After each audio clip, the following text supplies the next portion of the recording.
Qu'est-ce qui va ressortir du grand débat national? Ce mardi, une partie des réponses a été apportée par l'AFP, qui a obtenu une copie du discours d'Emmanuel Macron.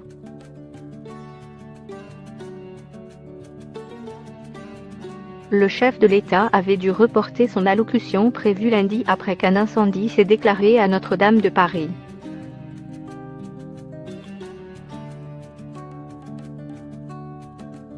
« 20 minutes fait le point sur les annonces présidentielles.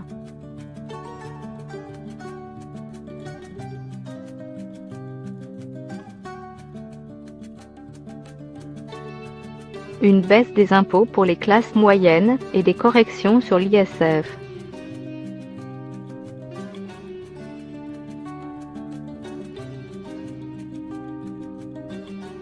Emmanuel Macron souhaite baisser les impôts des classes moyennes, en finançant cette mesure notamment par la suppression de certaines niches fiscales.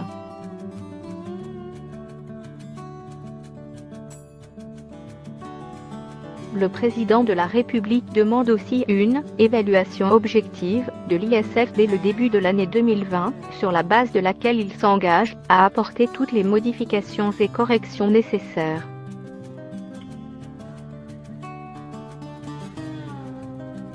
Réindexation des retraites de moins de 2 000 €.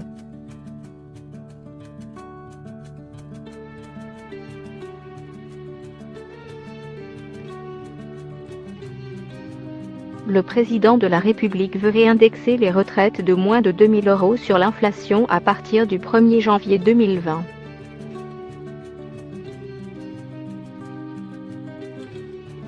Le chef de l'État devrait également annoncer que la prime exceptionnelle de 1 000 € défiscalisée et sans cotisation sociale décidée fin décembre 2018 face au mouvement des « Gilets jaunes » va être pérennisée et ouverte aux employeurs chaque année, selon une copie de son projet de discours obtenu par l'AFP.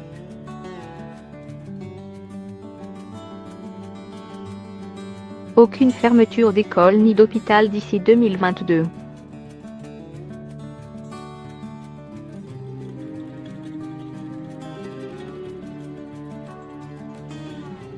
Emmanuel Macron ne veut plus aucune fermeture d'école et d'hôpital jusqu'à la fin du quinquennat, sauf demande des maires.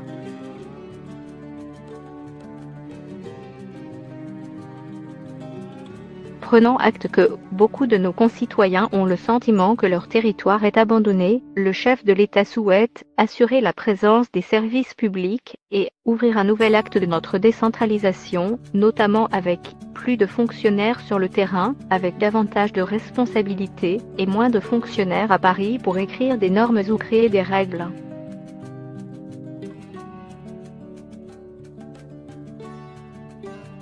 Oui aux rites locaux, un rite simplifié et une convention de citoyens tirés au sort.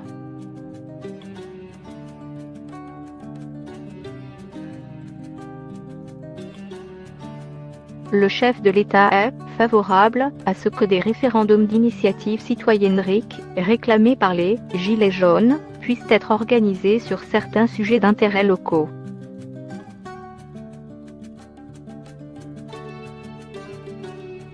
Il est en outre favorable à ce qu'on puisse rendre plus accessible, en simplifiant les règles, le référendum d'initiative partagée RIP, prévu par la Constitution mais extrêmement compliqué à mettre en œuvre.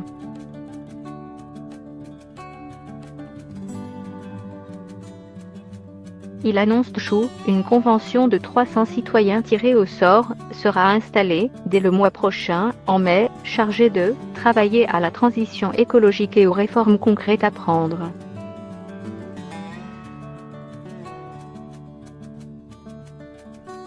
La suppression de l'ENA.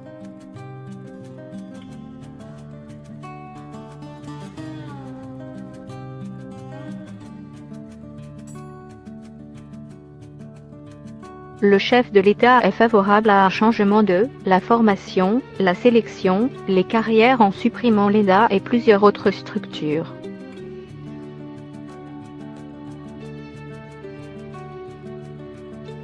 Nous avons besoin d'une élite de décideurs, estime Emmanuel Macron, qui souhaite qu'on donne à tous nos jeunes leur chance en fonction uniquement de leur mérite et pas de leur origine sociale ou familiale, selon le document.